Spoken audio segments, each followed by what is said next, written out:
नमस्कार प्यारे बच्चों, कैसे हैं आप सब? आशा है आप सब बहुत अच्छे होंगे, अपने स्वास्थ्य का ख्याल रख रहे होंगे और पढ़ाई कर रहे होंगे।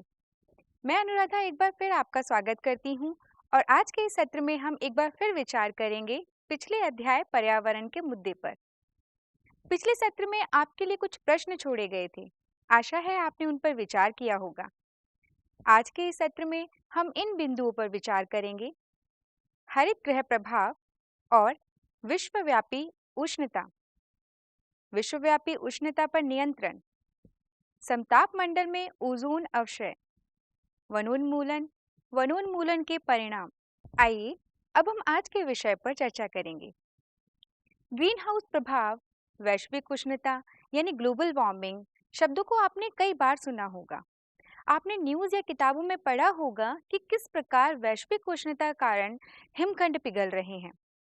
इन शब्दों की उत्पत्ति कहाँ से हुई और इनके क्या नकारात्मक प्रभाव हो सकते हैं? आइए इन्हें समझने की कोशिश करते हैं। आपको याद होगा कि गर्मियों के मौसम में कई बार जब कार कुछ समय धूप में खड़ी हो तो भीतरी भाग बहुत गर्म हो जाता है। कभी सोचा है इसका क्या कारण हो सकता है? वास्तव में होता यह है कि कांच की खिड़कियां प्रकाश को अंदर तो आने देती हैं, लेकिन ताप को बाहर नहीं निकलने देती। क्या इस परिघटना का कुछ लाभकारी इस्तेमाल भी है? जी हाँ, पौधघर यानी ग्रीन हाउसेस में। क्या आपने कभी पौधघर देखा है? आइए इस चित्र पर नजर डालिए। ग्रीन हाउस कांच के आवरण वाला घर होता है। सर्दी के दिनों में पौधों को ठंड से बचाए रखने के लिए इन घरों का सहारा लिया जाता है।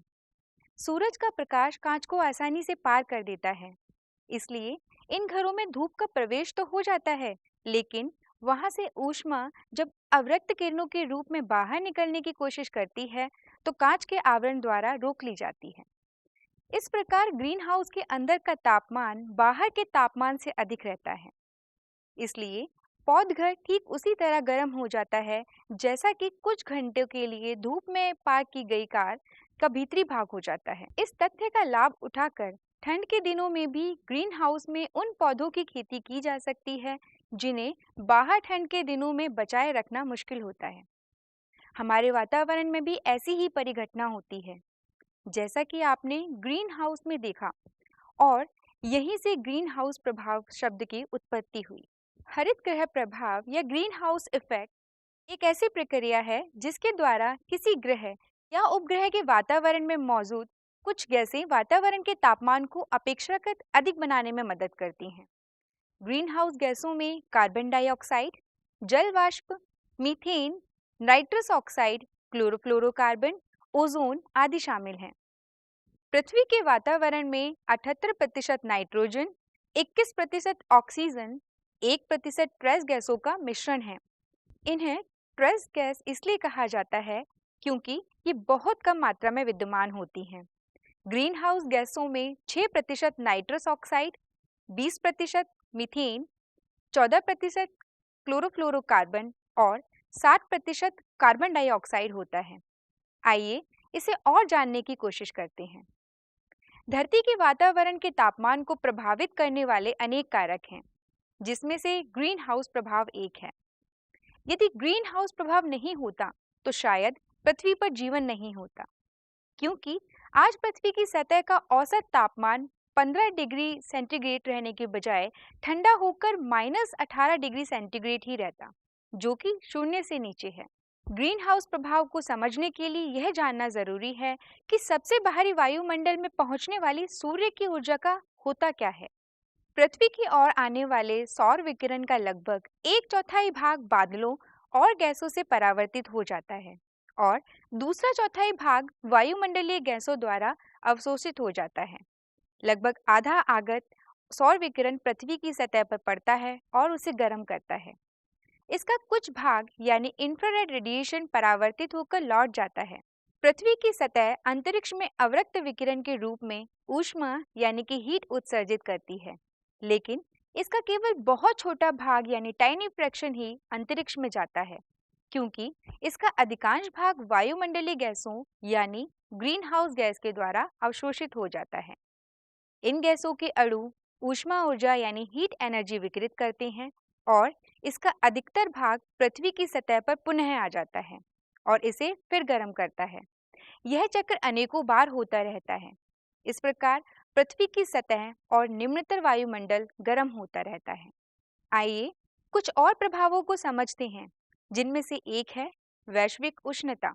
जैसा कि नाम से ही स्पष्ट है, धरती के वातावरण के तापमान में लगातार हो रही विश्वव्यापी बढ़ोतरी को ग्लोबल वार्मिंग कहा जा रहा है।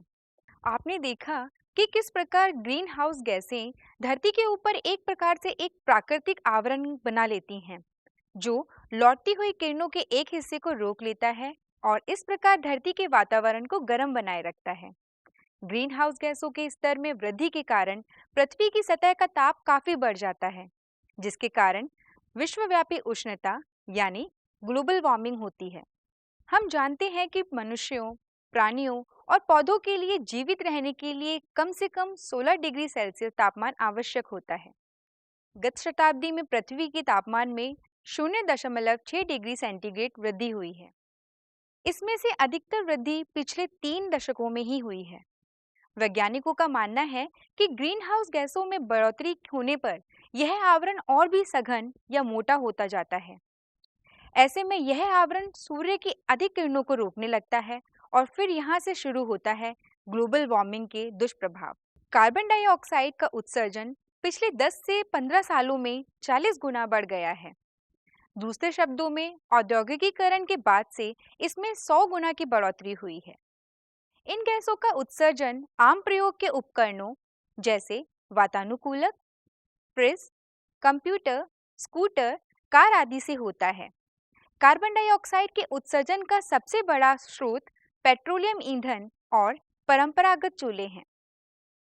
पशुपालन से मीथेन का उत्सर्जन होता है। कोयला बिजली घर भी ग्रीन हाउस गैस उत्सर्जित करने के प्रमुख स्रोत हैं।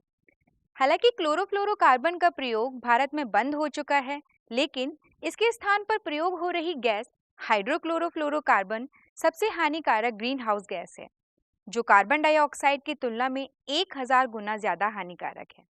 वैश्विक उष्णता के प्रभाव के बारे में बहुत सी भविष्यवाणी करना संभव है, जैसे हिमनदों और ध्रुवीय बर्फ टोपियों में तेजी से पिघलन।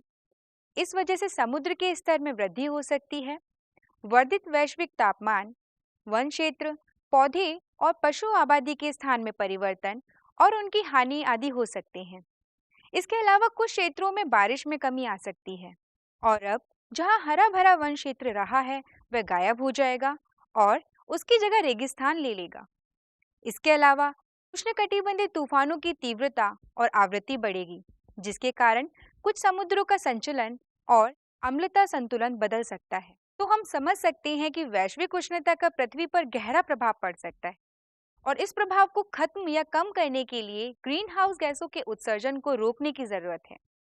अनियंत्रित औद्योगिकीकरण के कारण इन गैसों के उत्सर्जन की प्रक्रिया शुरू हो गई है, तो इसके कारण होने वाले भौतिक और जैविक परिवर्तनों को नियंत्रित करने के लिए सैकड़ों सालों से भी अधिक का समय लग सकता है। तो चलिए विचार करते हैं कि हम लोग विश्वव्यापी उष्णता को किस प्रकार नियंत्रित कर सकते हैं। सबसे अच्छा उपाय है कि ग्रीन हाउस गैसों को बढ़ाने वाले कारकों को नियंत्रित किया जाए। इसके उपाय हो सकते हैं जीवाश्म ईंधन के प्रयोग को कम करना, ऊर्जा दक्षता में सुधार करना, वनोन्मूलन को कम करना तथा मनुष्य की बढ़ती हुई जनसंख्या को कम करना। वायुमंडल में ग्रीन हाउस गैसों के उत्सर्जन को कम करने के लिए अंतर्राष्ट्रीय प्रयास भी किए जा रहे हैं। वास्तविक ऊर्जा संरक्षण सबसे प्रभावी तरीका है। इसका मतलब है कि जीवाश्म ईंधन के ऊर्जा स्रोतों या अन्य प्रकार के ऊर्जा स्रोतों का न्यूनतम उपयोग करना चाहिए, जिससे ग्रीन हाउस गैसों के उत्सर्जन पर रोक लग सके। इसके बजाय जैसे बायोमास ऊर्जा और पृथ्वी के अनुकूल वैकल्पिक ऊर्जा के स्रोत का उपयोग करें। इसके अतिरिक्त नवीकरणीय संसाधनों जैसे सौर ऊर्जा, पवन ऊर्जा आदि का उपयोग करके भी कार्बन उत्सर्जन को कम किया जा सकता है। पृथ्वी पर वैश्विक उष्णता के प्रभाव को कम करने के लिए बायोमास ऊर्जा को वैकल्पिक अक्षय ऊर्जा स्रोत के रूप में प्रयोग इस दिशा में एक अच्छा कदम है।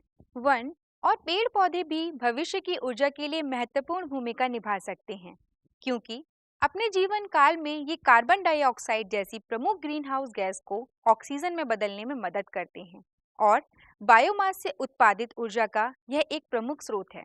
अभी आपके लिए गृह कार्य है कि वैश्विक उष्णता को नियंत्रित करने के कुछ और उपायों की सूची बनाएं।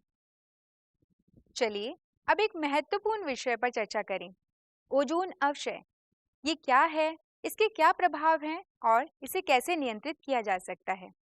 वायुमंडल में ओजोन, जो इसके ऊपरी भाग यानी समताप मंडल में पाया जाता है, यह सूर्य से निकलने वाले पराबैंगनी विकिरण को अवशोषित करने वाले कवच का काम करता है। सजीवों के डीएनए और प्रोटीन खासकर पराबैंगनी विकिरण यानी किरणों को अवशोषित करते हैं और इसकी उच्च ऊर्जा इन अणुओं के रासायनिक आबंध को भंग करते हैं। इस प्रकार पराबैंगनी किरणें सजीवों के लिए बेहद हानिकारक है। आणविक ऑक्सीजन पर पराबैंगनी किरणों की क्रिया के फलस्वरूप ओजोन गैस सतत बनी रहती है और समताप मंडल में इसका आणविक ऑक्सीजन में निम्नीकरण भी होता रहता है। समताप मंडल में ओजोन के उत्पादन और अवक्षय निम्नीकरण में संतुलन होना चाहिए। हाल में क्लोरोफ्लोरोकार्बन के द्वारा ओजोन निम्नीकरण के बढ़ जाने से इसका संतुलन बिगड़ गया है।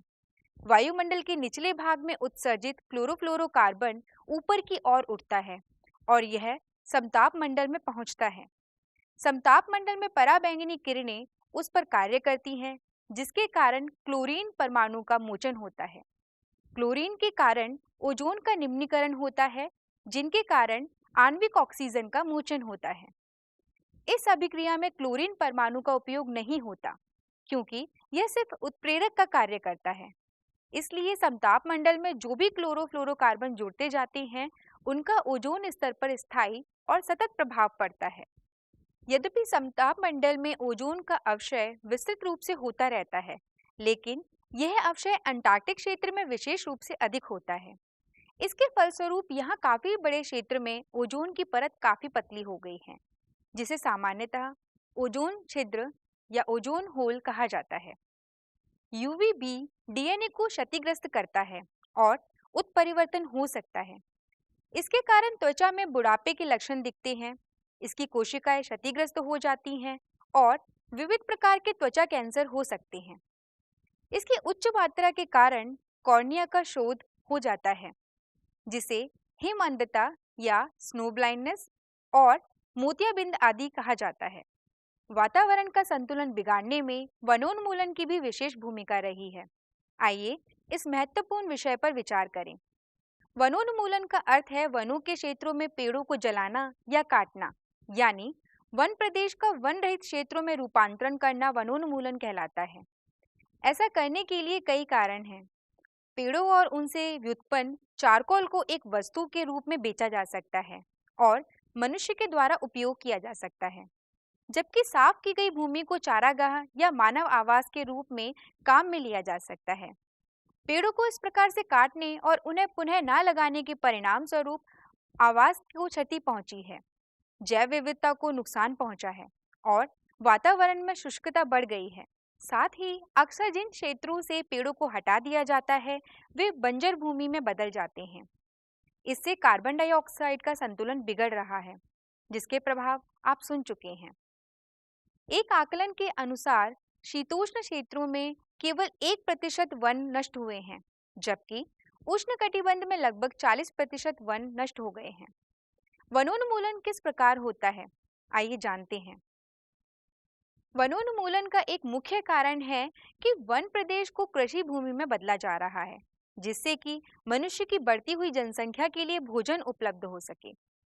वृक्ष, इमारती लकड़ी, लकड़ी ईंधन, पशु फार्म आदि अन्य कई उद्देश्यों के लिए काटे जाते हैं। काटो और जलाओ कृषि, जिसे आमतौर पर भारत के उत्तरी पूर्वी राज्यों में झूम खेती कहा जाता है, के कारण भी वनोन्मूलन हो रहा है। आइए देखते हैं वनोन्मूलन के परिणाम क्या-क्या हैं। इसके मुख्य प्रभावों में से एक है वायुमंडल में कार्बन डाइऑक्साइड की सांद्रता का बढ़ जाना, क्योंकि वृक्ष जो कि अपने जैव भार में काफी अधिक कार्बन को धारण कर सकते थे, वनोन्मूलन के कारण नष्ट हो रहे हैं। वनोन्मूलन के कारण आवास नष्ट होने से जैव विविधता में कमी होती है। इसके कारण जलीय चक्र बिगड़ जाता है, मृदा का अपरदन होता है और चरम मामलों में इसका मरुस्थलीकरण यानी मरुभूमि में परिवर्तन हो सकता है। पुनर्वनीकरण यानी रिफॉरेस्टेशन वह प्रक्रिया है जिसमें वन को फिर से लगाया जाता है जो पहले कभी मौजूद था और बाद में उसे नष्ट कर दिया गया। निर्वनीकृत क्षेत्र में पुनर्वनीकरण प्राकृतिक रूप से भी हो सकता है, फिर भी वृक्षारोपण कर इसे कार्य में तेजी ला सकते हैं। तो हमने देखा कि प्रकृति में संतुलन को बनाए रखना हमारे जीवन के लिए कितना आवश्यक है। इसलिए सबसे पहले जरूरी है कि अपनी प्रकृति की रक्षा हम स्वयं करें। पहले भी लोगों ने इसमें अपनी भागीदारी दिखाई है। 1731 में खेजड़ल जोधपुर की अमृता देवी विश्नोई ने अपने परिवार एवं सैकड़ों लोगों के साथ पेड़ को बचाने के लिए अपनी जान दे दी। उन्हीं के सम्मान में सरकार द्वारा अमृता देवी विश्नोई वन संरक्षण पुरस्कार दिया जाता है। यह पुरस्कार ग्रामीण क्षेत्रों के ऐसे व्यक्तियों या समुदायों को दिया जाता है जिन्होंने वन जीवों की रक्षा के लिए अद्भुत साहस और समर्पण दिखाया हो। 1974 में हिमालय के गढ़वाल क्षेत्र में ठेकेदारों द्वारा काटे जा रहे पेड़ों की रक्षा के लिए इसे चिपक कर स्थानीय महिलाओं ने काफी बहादुरी का परिचय दिया, जिसे चिपको आंदोलन के नाम से जाना जाता है। इसी प्रकार सरकार ने सामाजिक भागीदारी को बढ़ाने के लिए एक संयुक्त वन प्रबंधन की नीति का प्रारंभ किया है। इसके तहत वनों की सुरक्षा का जिम्मा स्थानीय समुदाय का होगा तथा वनों के प्रति उनकी सेवाओं के बदले ये समुदाय विविध प्रकार के वनोत्पाद यानी फॉरेस्ट प्रोडक्ट जैसे फल, गोंद, रबड़, दवाई आदि प्राप्त कर लाभ उठा सकते हैं। इस प्रकार वन का संरक्षण निर्वहनीय तरीके यानी सस्टेनेबल वे में किया जा सकता है। तो आशा है आज के सत्र के इन मुद्दों को आप समझ पाए होंगे तथा दिए गए प्रश्नों पर विचार करेंगे। इसी के साथ हम आज के सत्र को यहीं विराम देते हैं। मिलते हैं अगले अध्याय के साथ। तब तक पढ़ते रहिए, सीखते रहिए, स्वस्थ रहिए।